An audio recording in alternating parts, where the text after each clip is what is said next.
স্থান কলিকাতা বাগবাজার। কাল মে প্রথম সপ্তাহ 1897। স্বামীজি কয়েকদিন বাগবাজারে বলরামবাবুর বাটিতে অবস্থান করিতেছেন। পরমহংসদেবের গৃহী ভক্তদিগকে তিনি একত্র হইতে আহ্বান করায় পয়লা মে 3টার পর বৈকালে ঠাকুরের বহু ভক্ত ওই বাটিতে সমবেত হইয়াছেন। স্বামী যোগানন্দ তথায় উপস্থিত আছেন। স্বামীজির উদ্দেশ্য একটি সমিতি গঠিত করা। সকলে উপবেশন করিলে পর স্বামীজি বলিতে লাগিলেন, নানা দেশ ঘুরে আমার ধারণা হয়েছে সংঘ ব্যতীত কোনো বড় কাজ হতে পারে না। তবে আমাদের মতো দেশে প্রথম হতে সাধারণতন্ত্রে সংঘ তৈরি করা বা সাধারণের সম্মতি নিয়ে কাজ করাটা তত সুবিধাজনক বলে মনে হয় না। ও সব দেশের নরনারী সমধিক শিক্ষিত, আমাদের মতো দেশপরায়ণ নয়। তারা গুণের সম্মান করতে শিখেছে। এই দেখুন না কেন, আমি একজন নগণ্য লোক, আমাকে ওদেশে কত আদর যত্ন করেছে। এদেশে শিক্ষা বিস্তারে যখন সাধারণ লোক সমধিক সহৃদয় হবে, যখন মত হতের সংকীর্ণ গণ্ডির বাহিরে চিন্তা প্রসারিত করতে শিখবে, তখন সাধারণতন্ত্র মতে সংঘের কাজ চালাতে পারবে। সেই জন্য এই সংঘে একজন ডিকটেটর বা প্রধান পরিচালক থাকা চাই। সকলকে তাঁর আদেশ মেনে চলতে হবে। তারপর কালে সকলের মত লয়ে কাজ করা হবে। আমরা যার নামে সন্ন্যাসী হয়েছি, আপনারা যাকে জীবনের আদর্শ করে সংসার আশ্রমে কার্যক্ষেত্রে রয়েছেন, যার দেহাবসানের 20 বৎসরের মধ্যে প্রাচ্য ও পাশ্চাত্য জগতে তার পুণ্য নাম ও অদ্ভুত জীবনের আশ্চর্য প্রসার হয়েছে, এই সংঘ তাঁরই নামে প্রতিষ্ঠিত হবে। আমরা প্রভুর দাস, আপনারা এ কাজে সহায় হন। শ্রীযুক্ত গিরিশ ঘোষ প্রমুখ উপস্থিত গৃহী ভক্তগণ এ প্রস্তাব অনুমোদন করিলে রামকৃষ্ণ সংঘের ভাবী কার্যপ্রণালী আলোচিত হইতে লাগিল। সংঘের নাম রাখা হইল রামকৃষ্ণ প্রচার বা রামকৃষ্ণ মিশন। উহার উদ্দেশ্য প্রভৃতি নিম্নে প্রদত্ত হইল। উদ্দেশ্য, মানবের হিতার্থ শ্রীরামকৃষ্ণ যে সকল তত্ত্ব ব্যাখ্যা করিয়াছেন এবং কার্যে তাহার জীবনে প্রতিপাদিত হইয়াছে, তাহাদের প্রচার এবং মনুষ্যের দৈহিক, মানসিক ও পারমার্থিক উন্নতিকল্পে যাহাতে সেই সকল তত্ত্ব প্রযুক্ত হইতে পারে, তদ বিষয়ে সাহায্য করা এই প্রচারের উদ্দেশ্য। ব্রত, জগতের যাবতীয় ধর্মমতকে এক অক্ষয় সনাতন ধর্মের রূপান্তর মাত্র জ্ঞানে সকল ধর্মাবলম্বীর মধ্যে আত্মীয়তা স্থাপনের জন্য শ্রীরামকৃষ্ণ যে কার্যের অবতারণা করিয়াছিলেন, তাহার পরিচালনায় এই প্রচারের ব্রত। কার্যপ্রণালী, মনুষ্যের সাংসারিক ও আধ্যাত্মিক উন্নতির জন্য বিদ্যাদানের উপযুক্ত লোক শিক্ষিতকরণ, শিল্প ও শ্রম উপজীবিকার উৎসাহ বর্ধন এবং বেদান্ত ও অন্যান্য ধর্মভাব রামকৃষ্ণ জীবনে যে রূপে ব্যাখ্যাত হইয়াছিল, তাহা জনসমাজে প্রবর্তন।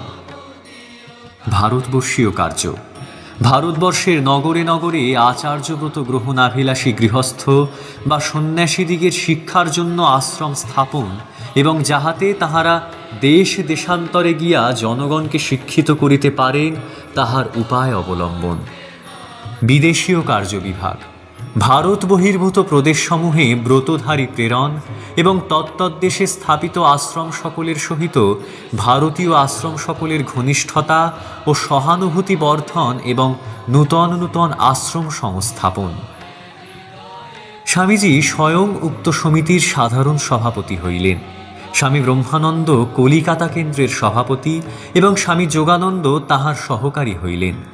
বাবু নরেন্দ্রনাথ মিত্র অ্যাটর্নি মহাশয় ইহার সেক্রেটারি, ডাক্তার শশীভূষণ ঘোষ ও বাবু শরৎচন্দ্র সরকার সহকারী সেক্রেটারি এবং শিষ্য শাস্ত্র পাঠক রূপে নির্বাচিত হইলেন। সঙ্গে সঙ্গে এই নিয়মটিও বিধিবদ্ধ হইল যে প্রতি রবিবার 4টার পর বলরামবাবুর বাটিতে সমিতির অধিবেশন হইবে। পূর্বোক্ত সভার পরে 3 বৎসর পর্যন্ত রামকৃষ্ণ মিশন সমিতির অধিবেশন প্রতি রবিবারে বলরাম বসু মহাশয়ের বাটিতে হইয়াছিল। বলা বাহুল্য, স্বামীজি যতদিন না পুনরায় বিলাত গমন করিয়াছিলেন, ততদিন সুবিধামতো সমিতির অধিবেশনে উপস্থিত থাকিয়া কখনো উপদেশ দান এবং কখনো বা কিন্নর কণ্ঠে গান করিয়া শ্রোতৃবর্গকে মোহিত করিতেন। সভাভঙ্গের পর সভ্যগণ চলিয়া গেলে যোগানন্দ স্বামীকে লক্ষ্য করিয়া স্বামীজি বলিতে লাগিলেন, এভাবে কাজ তো আরম্ভ করা গেল, এখন দেখ ঠাকুরের ইচ্ছায় কতদূর হয়ে দাঁড়ায়। স্বামী যোগানন্দ, তোমার এসব বিদেশিভাবে কাজ করা হচ্ছে, ঠাকুরের উপদেশ কি এরকম ছিল? স্বামীজি, তুই কি করে জানলি যে এসব ঠাকুরের ভাব নয়? অনন্ত ভাবময় ঠাকুরকে তোরা তোদের গণ্ডিতে বুঝি বদ্ধ করে রাখতে চাস? আমি এ গণ্ডি ভেঙে তার ভাব পৃথিবীময় ছড়িয়ে দিয়ে যাব। ঠাকুর আমাকে তার পূজা পাঠ প্রবর্তনা করতে কখনো উপদেশ দেননি। তিনি সাধন ভজন, ধ্যান ধারণা ও অন্যান্য উচ্চ উচ্চ ধর্মভাব সম্পর্কে যেসব উপদেশ দিয়ে গেছেন সেগুলি উপলব্ধি করে জীবকে শিক্ষা দিতে হবে। অনন্ত মত, অনন্ত পথ। সম্প্রদায়পূর্ণ জগতে আরেকটি নূতন সম্প্রদায় তৈরি করে যেতে আমার জন্ম হয়নি। প্রভুর পদতলে আশ্রয় পেয়ে আমরা ধন্য হয়েছি। ত্রিজগতের লোককে তার ভাব দিতেই আমাদের জন্ম। যোগানন্দ স্বামী প্রতিবাদ না করায় স্বামীজি বলিতে লাগিলেন, প্রভুর দয়ার নিদর্শন ভূয়ো ভূয়ো এ জীবনে পেয়েছি। তিনি পেছনে দাঁড়িয়ে সব কাজ করিয়ে নিচ্ছেন। যখন ক্ষুধায় কাতর হয়ে গাছতলায় পড়ে থাকতাম, যখন কৌপি নাটবার বস্ত্র ছিল না, যখন কর্পদক শূন্য হয়ে পৃথিবী ভ্রমণে কৃত সংকল্প, তখনও ঠাকুরের দয়ায় সর্ববিষয়ে সহায়তা পেয়েছি। আবার যখন এই বিবেকানন্দকে দর্শন করতে চিকাগোর রাস্তায় লাঠালাঠি হয়েছে, যে সম্মানের শতাংশের একাংশ পেলে সাধারণ মানুষ উন্মাদ হয়ে যায়, ঠাকুরের কৃপায় তখন সেই সম্মানও অক্লেশে হজম করেছি। প্রভুর ইচ্ছায় সর্বত্র বিজয়। এবার এদেশে কিছু কাজ করে যাব। তোরা সন্দেহ ছেড়ে আমার কাজে সাহায্য কর, দেখবি তাঁর ইচ্ছায় সব পূর্ণ হয়ে যাবে। স্বামী যোগানন্দ, তুমি যা ইচ্ছা করবে তাই হবে।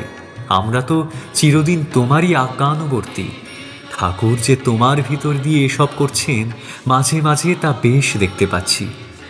তবু কি জানো, মাঝে মধ্যে কেমন খটকা আসে।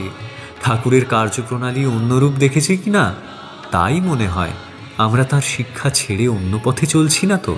তাই তোমায় অন্যরূপ বলি ও সাবধান করে দিই। স্বামীজি, কি জানিস, সাধারণ ভক্তেরা ঠাকুরকে যতটুকু বুঝেছে, প্রভু বাস্তবিক ততটুকু নন। তিনি অনন্ত ভাবময়। ব্রহ্মজ্ঞানের ইয়ত্তা হয় তো প্রভুর অগম্য ভাবের ইয়ত্তা নেই। তাঁর কৃপা কটাক্ষে লাখো বিবেকানন্দ এখনই তৈরি হতে পারে। তবে তিনি না করে ইচ্ছা করে আমার ভিতর দিয়ে আমাকে যন্ত্র করে রূপ করাচ্ছেন। তা আমি কি করব বল?